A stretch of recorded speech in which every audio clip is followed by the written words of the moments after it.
Giangko ni Pulumulok South Cotabato Mayor Bernie Palencia nga mibalik ang problema sa illegal nga droga sa maong munisipalidad. Kini ang rason sa pakigpulong niini sa kapulisan o ubang pang law enforcer aron marisulba ang pagkatag sa gidiling droga sa lugar.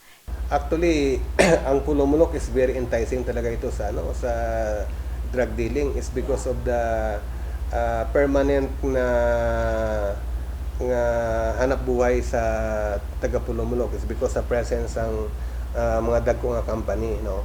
But as per statistics, yung report sa COA with our PNP with the statistics from the Regional Trial Court, no, nga daghan man gyud siya nga mga dakpan og na file nga kaso diri sa lungsod sa Pulumulok pagdating sa droga. So ang akong pinaka-instruction kanina with COP nga aside sa peace and order, aside sa mga petty crimes, still pagapukusan nato ni nga ang droga. Liyon niini dunay apila ang mayor ngadto sa mga otoridad.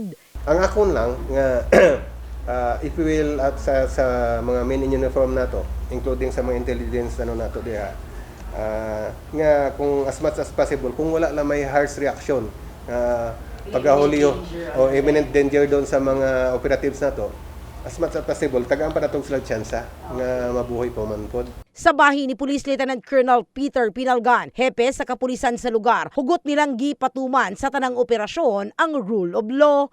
Yes ma'am, in relation naman po dyan is ang ating kapulisan naman po is laging nag-uphold ng rule of law when it comes to police operations.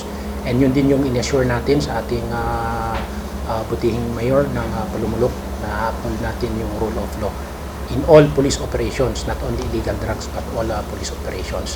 Asa gikan paglingkod niini sa pwesto na kalabing simana, duha na kaoperasyon ang nalusad nila batok mga individual nga gitudlong lambigit sa illegal drugs activity. Gibutiyag sa opisyal nga gikan sa 23 ka barangay sa mong munisipalidad nga apektado sa gidiling droga. Usa ang barangay poblasyon ang wala pa na deklarang drug cleared. In the heart of changing lives. Kini sa Brigada Richel Gubalani, Brigada News.